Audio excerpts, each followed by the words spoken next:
के साथ मैं हूं जीनत सिद्दीकी। आज बेहद ही महत्वपूर्ण दिन है सोनभद्र और मिर्जापुर के लिए, क्योंकि इन्हें जो सौगात मिलने वाली है इसका ये दशकों से इंतजार कर रहे थे। हर घर नल योजना की इन्हें सौगात मिलेगी। 23 ग्रामीण पाइप पेयजल योजनाओं का शिलान्यास होगा। पीएम मोदी वर्चुअली शिलान्यास करेंगे। जल जीवन मिशन के तहत ये योजना है और सीएम योगी सोनभद्र में मौजूद रहेंगे। जल शक्ति मंत्री गजेंद्र शेखावत भी साथ में रहेंगे।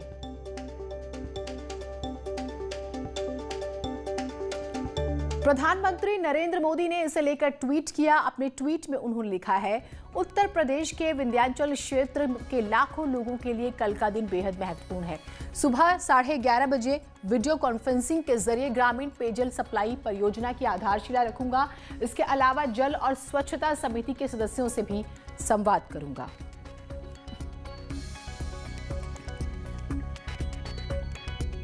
वहीं सीएम योगी ने थोड़ी देर पहले ट्वीट करके लिखा है कि आज का दिन उत्तर प्रदेश के विंध्य क्षेत्र में विकास की नई पटकथा लिखने जा रहा है।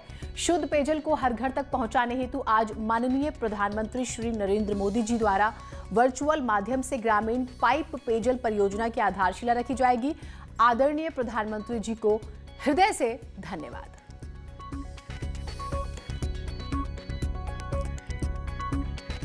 अजीत सिंह हमारे साथ लखनऊ से हमारे सहयोगी जुड़े हुए हैं और बाकी सहयोगियों से भी, रंगेश सिंह सोनभद्र से, सुमित शर्मा हमारे साथ मिर्जापुर से जुड़ेंगे, उनसे भी बात करेंगे। अजीत से शुरुआत करते हैं। अजीत, बहुत महत्वपूर्ण दिन है आज का ये, क्योंकि लंबे समय से पानी के लिए यहाँ के लोग जद्दोजहद कर रहे थे। कब से ये कार्यक्रम शुरू हो जाएगा? मुख्यमंत्री कब निकलेंगे इसके लिए?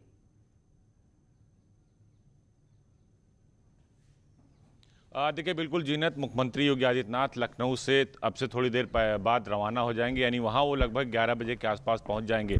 और विंध्य क्षेत्र के लिए बहुत बड़ी सौगात है। 5,500 करोड़, लगभग 5500 करोड़ की ये परियोजना है।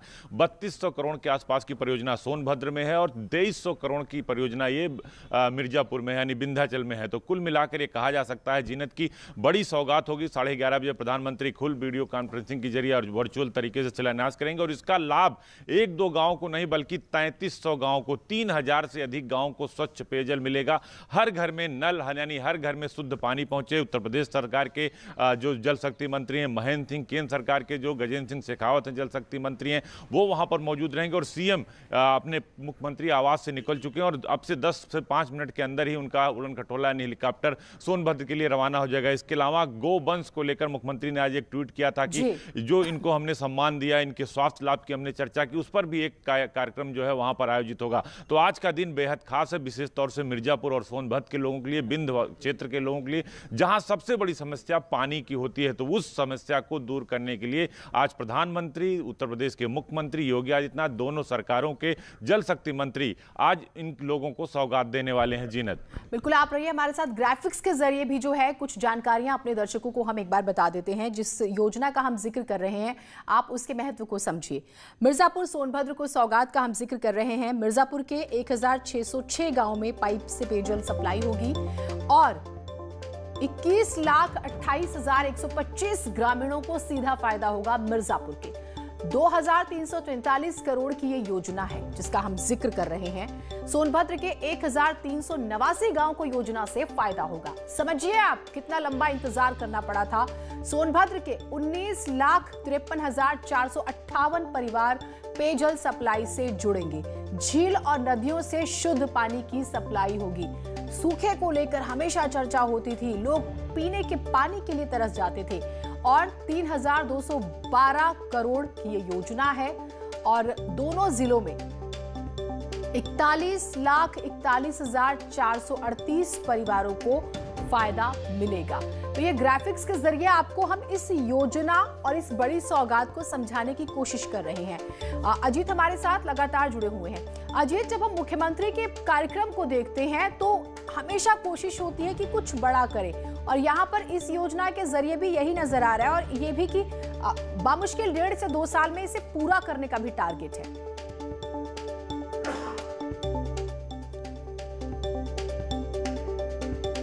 मैं आपके पास आती हूं, शायद आवाज नहीं पहुंच पा रहे। रंगेश हमारे साथ सोनभद्र से जुड़ गए हैं।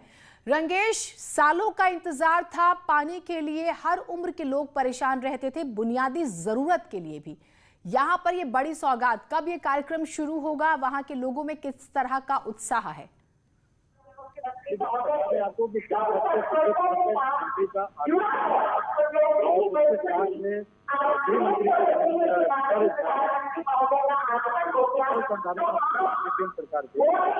शायद क्योंकि कार्यक्रम जो स्थल है वहीं पर है रंगेश, इस वजह से जो है आवाज जो है नहीं पहुंच पा रही, साफ नहीं आ पा रही है। अजीत हमारे साथ है। अजीत, हम जिस तरह से पहले भी बात कर रहे थे और हम स्पेशली मुख्यमंत्री की कार्यशैली का जिक्र कर रहे थे, और यहां पर देखिए पार्टियां आई, राजनीति की, चली गई, हमेशा वादे करके। कम से कम यहां पर यह नजर आ रहा है कि चीजें पूरी हो जाएंगी, और वक्त भी ऐसा नहीं कि ठीक है 5 साल 10 साल लटका दिया जाएगा, बमुश्किल 1.5 से 2 साल।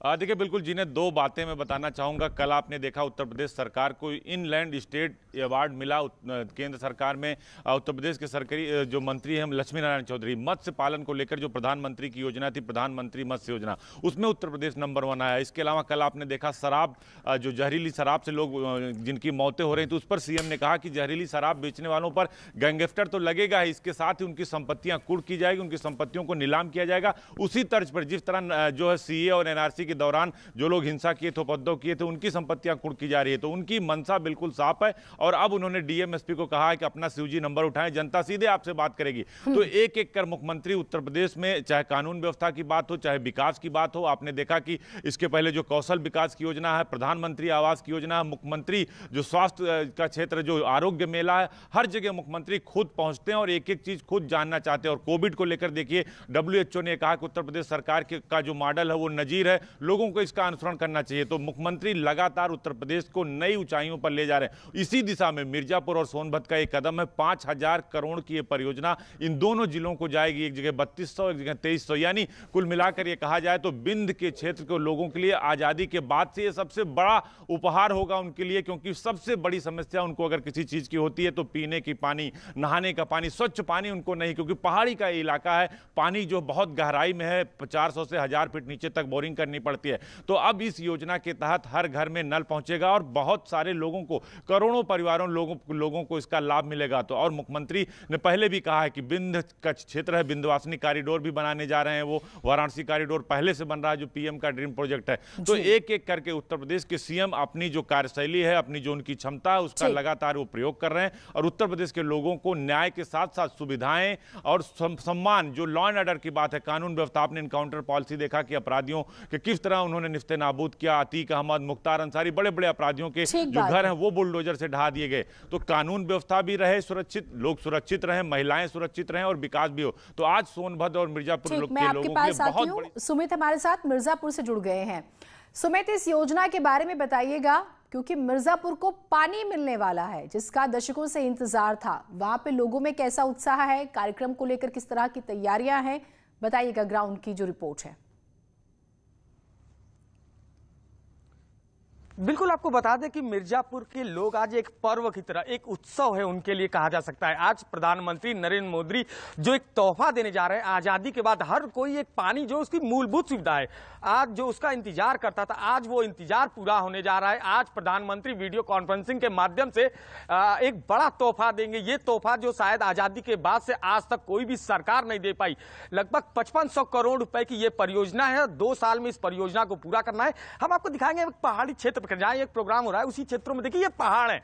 इसी पहाड़ पे जो लोग बसे थे, यहाँ पे पानी की ऐसी दिक्कत होती थी कि लोगों को 2-2 किलोमीटर दूर तक जाकर पानी निकालना पड़ता था। पहाड़ के अंदर स्रोतों से वो बूंद बूंद पानी इकट्ठा करते थे। लेकिन आज जो है वो जो प्रधानमंत्री की जो योजना थी वो अमली जामा पहनाने जा रहे हैं। वो शिलान्यास करने के बाद लोगों में जो खुशी है, लोगों का कहना है कि जो हम जीवन भर नहीं कर पाए, जो हम पानी के लिए अपनी नौकरी को बाद में देखते थे, पहले हम घर में पानी की व्यवस्था करते थे कि बच्चे पानी पी सके, आज वो जो उनकी खुशियां हैं मिल रही हैं और यहाँ पे प्रोग्राम लगभग तेजी से वो सभी तैयारियां पूरी हो गई हैं और प्रधानमंत्री वीडियो कॉन्फ्रेंसिंग से शिलान्यास करेंगे और मुख्यमंत्री सोनभद्र मिश्रा शिलान्यास करेंगे। अगर हम मिर्जापुर की बात करें तो लगभग 22 लाख लोग इससे पेयजल योजना से लाभान्वित होंगे। 9 जगह वाटर ट्रीटमेंट प्लांट लगाया गया है। सबसे बड़ी बात है ये वहां पे लगाया जा रहा है जहां पे पानी सबसे बड़ी समस्या थी, जहां पे रोड, सड़क, बिजली बाद में बात करेंगे, पहले उनको पानी चाहिए। ठीक, अपडेट्स जो है हम आप दोनों से लेते रहेंगे। बहुत शुक्रिया अजीत और आपका भी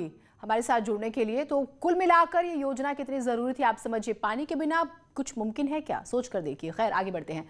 सीएम योगी आदित्यनाथ तो पहले सोनभद्र के टांडाफाल जाएंगे जहां गौशाला में हवन के साथ गौ पूजन करेंगे। इसके बाद वो स्वयं सहायता समूह की महिलाओं को 1.5 करोड़ रुपए का चेक बांटेंगे और किसानों से मुलाकात करेंगे। इसके बाद मुख्यमंत्री मिर्जापुर में विंध्यवासिनी मंदिर में दर्शन भी करेंगे।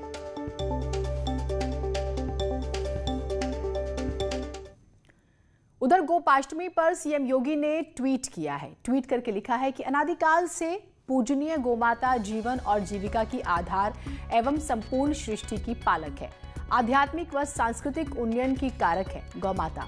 आइए इस गोपाष्टमी पर गोपालन, गोसेवा व गोरक्षा का प्रण ले। पावन गोपाष्टमी पर्व की समस्त देशवासियों को शुभकामनाएं।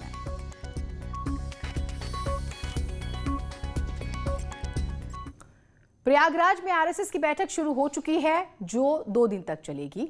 इसमें संघ प्रमुख मोहन भागवत मौजूद हैं, सुरेश भैयाजी जोशी मौजूद हैं समेत अवध, कानपुर, काशी, गोरक्ष प्रांत के 31 सदस्य इसमें हिस्सा ले रहे हैं। कहा जा रहा है शाम को सीएम योगी भी बैठक में शिरकत कर सकते हैं। वैसे सूत्र तो ये भी बता रहे हैं कि इस अहम बैठक में लव जिहाद, धर्मांतरण जैसे कई ज्वलंत मुद्दों पर चर्चा हो रही है। बैठक का स्थल वशिष्ठ वात्सल्य कॉलेज जो प्रयागराज शहर से करीब 50 किलोमीटर दूर है रखा गया है। तो बेहद ही महत्वपूर्ण ये बैठक, और बैठक में खबरें ये आ रही हैं क्योंकि देखिए मीडिया को अंदर की इजाजत नहीं है। जो लोग मीडिया की कमान संभाले हुए हैं वही समय समय पर थोड़ा बहुत जो उन्हें जरूरी लगेगा सहूलियत के हिसाब से वो ब्रीफ करेंगे मीडिया से। लेकिन छन के जो खबरें आ रही हैं उसमें महत्वपूर्ण बात ये आ रही है कि लव जिहाद, धर्मांतरण, ये मुद्दे जो हैं क्योंकि अभी सबसे ज्यादा चर्चा में है तो ये रहने वाले हैं। हम मथुरा काशी का भी जिक्र जैसे हमने किया कि हो सकता है इस पर भी बात हो। सर्वेश हमारे साथ जुड़े हुए हैं। सर्वेश, जैसे आपने जानकारी दी मीडिया को बहुत इजाजत तो नहीं है, लेकिन छनकर क्या बाहर आ रहा है? देखिए, बैठक सुबह 9 बजे ही शुरू हो गई है और ये बैठक काफी महत्वपूर्ण है क्योंकि यहाँ पर 2 दिनों तक जो मंथन होगा उसका संदेश पूरे देश में जाएगा और जो मुद्दे हैं वो मुद्दे भी ज्वलनशील मुद्दे हैं। राम मंदिर की भव्यता और दिव्यता का मुद्दा है, जन जागरण को लेकर है और राम मंदिर निर्माण को लेकर जन सहभागिता बढ़ाए जाने को लेकर है। इसके साथ ही साथ इस समय जो देश में सबसे ज्वलनशील मुद्दा है जिस पर चर्चा हो रही है वो लव जिहाद है, पर्यावरण संरक्षण है और आत्मनिर्भर भारत के लिए ग्राम्य विकास की अवधारणा को पूरा करना है, उसको आगे बढ़ाना है। गो संरक्षण का मुद्दा है और धर्मांतरण पर अंकुश है। तो 2 दिनों में इन तमाम मुद्दों पर जो है चर्चा होगी क्योंकि कोविड काल चल रहा है।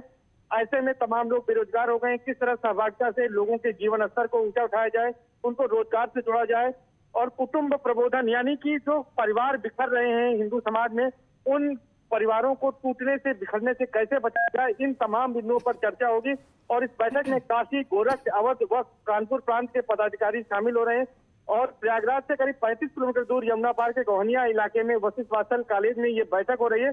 और सबसे बड़ी बात यह है कि शाम 5 बजे सीएम योगी आदित्यनाथ भी इस बैठक में शामिल होने आ रहे हैं। उनके लिए यहाँ पर हेलीपैड बनाया गया है, कुछ जिलाधिकारी यहाँ पर पहुंचे हैं और सीएम के आगमन की तैयारियों को लेकर यहाँ पर जायजा ले रहे हैं। एक और बात इसमें हम बताना चाहेंगे कि यहाँ से एक बड़ा संदेश जरूर जाएगा। ठीक, बहुत शुक्रिया आपका तमाम जानकारियों के लिए। संदेश देने की कोशिश हो रही है। वैसे हेल्दी रहने के लिए सबसे जरूरी है दूध, तो पीजिए हर रोज अमूल का 1 गिलास दूध। स्वस्थ रहिए, मजबूत रहिए।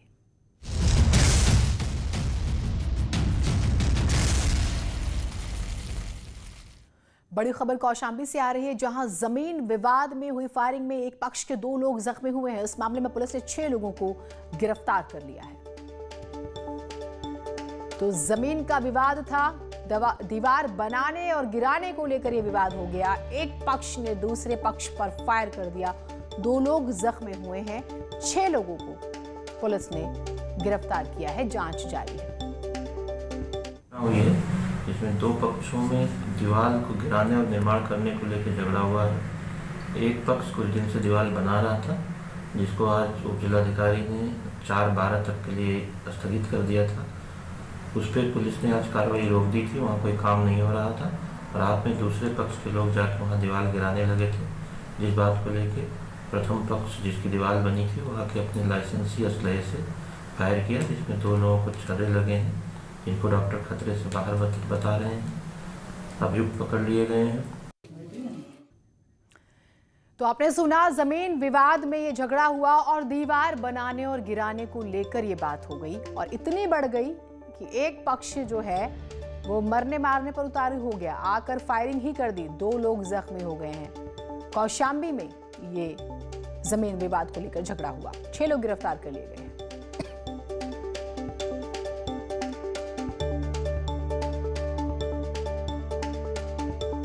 अरविंद हमारे साथ, हमारे सहयोगी जुड़े हुए। अरविंद, ताजा अपडेट्स क्या है इस मामले में? दोनों की हालत कैसी है और क्या और गिरफ्तारियां हुई हैं? जी बता दूं कि ये चरवा के काजू गांव का मामला है, जहां पे दीवार उठाने को लेकर विवाद हुआ थे बीती रात में, जिसमें 2 लोग को गोली लगी थी, कई राउंड फायरिंग हुई थी। 1 बज के 6 लोगों को पुलिस ने गिरफ्तार भी कर लिया था। 2 लोगों का इलाज चल रहा है जिला अस्पताल में। स्थिति अभी नाजुक बनी हुई है, एक की हालत गंभीर है और गंभीर वाले को जो है उसको प्रयागराज रेफर कर दिया गया है। पुलिस पूरे मामले की जांच कर रही है और उचित से उसे कार्रवाई करने की बात कर रही है। जी बहुत शुक्रिया आपका तमाम जानकारियों के लिए। और आज मुलायम सिंह यादव जी का बर्थडे है। मुख्यमंत्री योगी आदित्यनाथ ने उन्हें बधाई दी है। सीएम योगी ने फोन करके मुलायम सिंह यादव को शुभकामनाएं दी और उनकी लंबी उम्र की कामना की।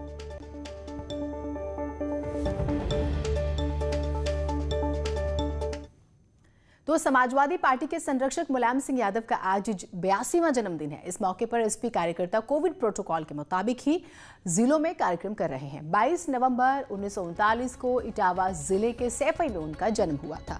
वो 3 बार प्रदेश के मुख्यमंत्री रहे हैं और केंद्र में एचडी देवगौड़ा सरकार में रक्षा मंत्री भी रहे। 1992 में उन्होंने जनता दल से अलग होकर समाजवादी पार्टी बनाई। लखनऊ गेस्ट हाउस और अयोध्या कार सेवकों पर जो गोली चली थी, ये कुछ ऐसे विषय रहे जिसको लेकर वो विवादों में भी आए। उधर आगरा में कोविड-19 प्रोटोकॉल का पालन करने के लिए पुलिस पूरी तरह से एक्शन में दिखाई दे रही है। पुलिस ने शहर में बड़ी तादाद में ऐसे लोगों को पकड़ा है जो बिना मास्क के सड़कों पर घूम रहे थे। पुलिस ने सभी को मास्क दिए और उनको थाने ले गई। बाद में सभी के चालान किए गए। घर वालों को बुलाकर सख्त चेतावनी दी गई और उसके बाद छोड़ा गया। आज थाना सदर पुलिस के द्वारा कोरोना संक्रमण को रोकने की दिशा में एक बड़ा अच्छी पहल की गई, जिसके तहत मधुनगर चौराहे पर ऐसे लोगों को पकड़ा गया जो बिना मास्क के घूम रहे थे। उन्हें थाने पर लाकर कोविड-19 एक्ट के तहत चालान किया गया। उनके पेरेंट्स को बुलाया गया, उन्हें चेतावनी दी गई कि बिना मास्क के ना घूमें, अन्यथा अगली। तो कोविड के नियमों का पालन कीजिए, मास्क को ही, जब तक वैक्सीन नहीं आती वैक्सीन समझिए। एक छोटा सा ब्रेक ले रहे हैं, कहीं मत जाइएगा।